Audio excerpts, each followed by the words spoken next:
కూడా ధన్యవాదాలు తెలియజేస్తూ, మరి 2019 ఎలక్షన్స్లో ఓడిపోయినప్పటి నుంచి కూడా మరి 2024 మళ్ళీ ఎలక్షన్ దాకా అండగా ఉన్న మీడియా మిత్రులందరికీ కూడా మన కృతజ్ఞతలు తెలియజేస్తున్నాను. మరి ఉమ్మడి కూటమి ఏర్పడిన తర్వాత టీడీపీ, జనసేన, బీజేపీ ఆధ్వర్యంలో ఉమ్మడి అభ్యర్థిగా మరి ప్రజలందరూ కూడా నర్సాపేటలో అరవింద్ బాబు గెలిపించడం జరిగింది. అందరూ కూడా నమస్కారాలు తెలియజేస్తూ, మరి ఎలక్షన్స్లో గెలిచినప్పటి నుంచి కూడా ఇప్పటికీ దాదాపు 100 రోజులు కావస్తుంది, 3 నెలలు కావస్తుంది. గెలిచిన తెల్లారి నుంచి కూడా నర్సాపేట పట్టణాన్ని సుందరంగా తీర్చిదిద్దడానికి ఏదైతే గడిచిన 5 ఏళ్లలో వైసీపీ ప్రభుత్వంలో మరి నర్సాపేట పట్టణం కూడా పూర్తిగా అభివృద్ధిలో వెనకబడిపోయిందని తెలుసుకొని మరి గెలిచిన తెల్లారి నుంచే కూడా మున్సిపల్ కమిషనర్ గారిని, మున్సిపల్ అధికారులని, ప్రతి వార్డులో పార్టీ నాయకుల్ని, కార్యకర్తల్ని అందరినీ కూడా తీసుకొని ప్రతి వార్డులో, ప్రతి వీధిలో కూడా కాలువలు తీయడం జరిగింది. రోడ్లు మరమ్మతులు చేయడం జరిగింది. అదేవిధంగా జగ్గింగ్, కటింగ్ ఇవన్నీ కూడా చేయడం జరిగింది. ఎక్కడ కూడా ప్రజలకు ఇబ్బంది లేకుండా 2 పూట్ల మంచినీరు సరఫరా చేయడానికి శానిటరీ మీద దృష్టి పెట్టడం జరిగింది. మరి ఈ కార్యక్రమం దాదాపు 3 నెలలు చేయడం జరిగింది. దాదాపు నర్సాపేట పట్టణం మొత్తం 80% పారిశుద్ధ్య పనులన్నీ కూడా శుభ్రంగా చేయడం జరిగింది. అదేవిధంగా తాత్కాలికంగా మరి విజయవాడ వరదలు రావడం వల్ల శానిటరీ వర్కర్స్ కానీ మరి మున్సిపల్ అధికారులు అందరూ కూడా అక్కడికి వెళ్ళటం వల్ల కొంత గ్యాప్ రావడం జరిగింది. అదేవిధంగా ఈ 3 నెలలుగా ఒకే జయంతో పోరాటం చేశాము. 5 ఏళ్ళు, 2019 నుంచి 2024 దాకా ప్రజలకి మరి నాయకుడి మీద నమ్మకం కలగజేశాము. ఫలానా నాయకుడు అరవింద్ బాబు టీడీపీ అభ్యర్థిగా గెలిపించాలి, ఉమ్మడి అభ్యర్థి గెలిపించాలని ప్రజల్లో ఒక చైతన్యం తీసుకురావడం జరిగింది. అదేవిధంగా 5 ఏళ్ళు కూడా ప్రజల కొరకు, ప్రజల కష్ట సుఖాలు పంచుకొని పోరాటం చేయడం జరిగింది. ఇటువంటి కార్యక్రమాల్లో ప్రజలు నన్ను మెచ్చి జాలి, దయ చూపించి నన్ను గెలిపించడం జరిగింది.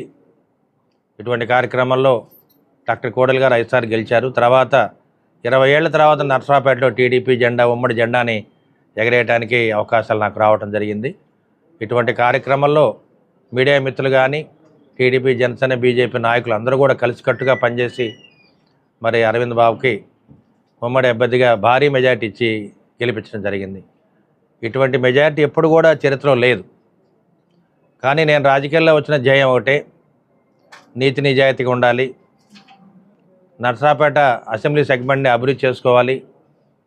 ఇటువంటి కార్యక్రమాల్లో రాగానే మరి ముందు సిటీ మీద దృష్టి పెట్టడం జరిగింది. నర్సాపేట పట్టణాన్ని సుందరంగా తీర్చిదిద్దాలి. ఏదైనా అవినీతి, దుర్మార్గాలు, ఆక్రమణ లేని సమాజానికి మార్చాలని చెప్పి జయంతో ముందుకు రావడం జరిగింది. చంద్రబాబు నాయుడు గారు ఇచ్చిన అవకాశాన్ని వినియోగించుకొని ఈ నర్సాపేట అసెంబ్లీ సెగ్మెంట్ అభివృద్ధి చేయాలని జయంతో ముందుకెళ్తూ ఉన్నాను.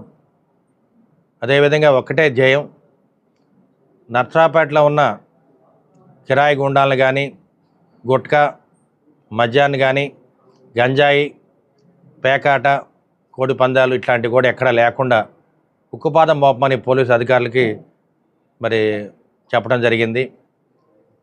పోలీస్ వ్యవస్థకి లా అండ్ ఆర్డర్ పూర్తిగా స్వేచ్ఛ ఇవ్వడం జరిగింది. ఎక్కడ మరి ఇటువంటి జోదాలు కానీ ఇట్లాంటివి జరుగుతుంటే మాత్రం ఉక్కుపాదంతో మోపమని చెప్పడం జరిగింది. ఎందుకంటే ఎక్కడైతే ఆడపిల్లని ఇబ్బంది పెడుతున్నారో కిరాయి గుండాలు కానీ, గంజాయి మత్తులో, వాళ్ళందరినీ కూడా ఎక్కడ కూడా క్షమించకుండా వాళ్ళ మీద ఉక్కుపాదం మోపమని పోలీసు అధికారులు చెప్పడం జరిగింది. అదేవిధంగా మా నాయకులు కానీ, కార్యకర్తలు కానీ, ఇంకెవరైనా కానీ కిరాయి గుండాలు కానీ, రౌడీ షీటర్లు కానీ, ఎవరైనా వ్యాపారస్తులు కానీ ఎవరన్నా ఇబ్బంది పెట్టి వేధిస్తుంటే నా దృష్టికి తెమ్మనమని చెప్పాను. ఎవరైనా కానీ వ్యాపారస్తుల జోలికి వెళ్ళినప్పుడు కానీ ఉంటే కనుక వాళ్ళ మీద క్షమించకుండా కేసు మోపమని నమోదు చేయమని కూడా పోలీస్ వ్యవస్థకి చెప్పడం జరిగింది. ఎందుకంటే ఎవరి పనులు వాళ్ళు చేసుకోవాలి, స్వేచ్ఛగా బతకాలి. అందుకని అక్రమంగా ఎవరిని వేధించడం మంచి పద్ధతి కాదని చెప్పడం జరిగింది. అదేవిధంగా ఒకటే కోరుకునేది, ఇవాళ నర్సాపేట అసెంబ్లీ సెగ్మెంట్లో ప్రశాంతమైన వాతావరణం ఉండాలి, కిరాయి గుండాలు లేకుండా ఉండాలి, గుట్కా కానీ, గంజాయి, మద్యం ఇట్లాంటివి లేకుండా ఉక్కుపాదం మోపాలి. అదేవిధంగా అక్రమంగా ఎవరైనా ఆస్తులు ఆక్రమించాలనుకుంటే కనుక దాన్ని క్షమించకుండా పోలీస్ వ్యవస్థ పనిచేయాలి. అదేవిధంగా కొంతమంది వ్యాపారస్తులు కానీ, కిరాయి గుండాలు మద్యం షాపుల మీద, బార్ అండ్ రెస్టారెంట్ మీద పడి వాటిని దోచుకుందామని, అక్రమంగా వాళ్ళని భయపెట్టి వాళ్ళని ఖాళీ చేయిద్దామని కానీ ప్రయత్నం చేస్తే ప్రభుత్వం ఊరుకోదు, చట్టపరమైన చర్యలు తీసుకుంటారు. ఇది మాత్రం గుర్తుపెట్టుకోవాలి. అది తెలుగుదేశం పార్టీ నాయకులు కావచ్చు, ఈ సమాజంలో ఉన్న వ్యక్తులు ఏమైనా బలమైన వ్యక్తులు ఎవరైనా కావచ్చు, ఎవరిని కూడా వదిలిపెట్టేది లేదు. వాళ్ళ మీద చట్టం తన పని తాను చేసుకుపోతుంది. చంద్రబాబు నాయుడు గారు ఇచ్చిన ఆదేశాల మేరకు తప్పనిసరిగా ఇటువంటి చర్యలు కనుక జరిగితే పట్టణంలో వాళ్ళ మీద కఠినమైన చర్యలు తీసుకుంటాం. మేము ఏ పని చేయాలో ఆ పనికి తప్పనిసరిగా చేస్తాను, అమలు పరుస్తాను. అదేవిధంగా 2019 నుంచి 2024 దాకా ఎవరైతే మీడియా మీద దాడి చేశారో, అదే వ్యాపారస్తుల మీద దాడి చేశారో, అదేవిధంగా ఆడపిల్లల మీద దాడి చేశారో వాళ్ళందరి మీద కూడా కఠినమైన చర్యలు తీసుకుంటాము, చట్టపరంగా చర్యలు తీసుకుంటామని మీడియా మాకు తెలియజేస్తున్నాము. నేను ఈ 3 నెలలు మౌనంగా ఎందుకున్నానంటే, ముందు పనిచేయాలి టౌన్లో, మన నట్రాడు పట్టణంలో మన మార్కు కనపడాలి. ఇటువంటి కార్యక్రమాల్లో పట్టణాన్ని తీర్చిదిద్దడం జరిగింది. మరి ఇటువంటి కార్యక్రమాల్లో ఎక్కడ కూడా అసాంఘిక చర్యలు జరగకుండా సరైన చర్యలు తీసుకోమని పోలీసు వారికి మరి చెప్పడం జరిగింది. మరి కలెక్టర్ గారు ఉన్నారు, ఇక్కడ ఎస్పీ గారు ఉన్నారు. అదేవిధంగా ఇవాళ మీరు చూస్తే తెలంగాణలో పూర్తిగా హైడ్రా అని సమిష్టిగా ఎక్కడైతే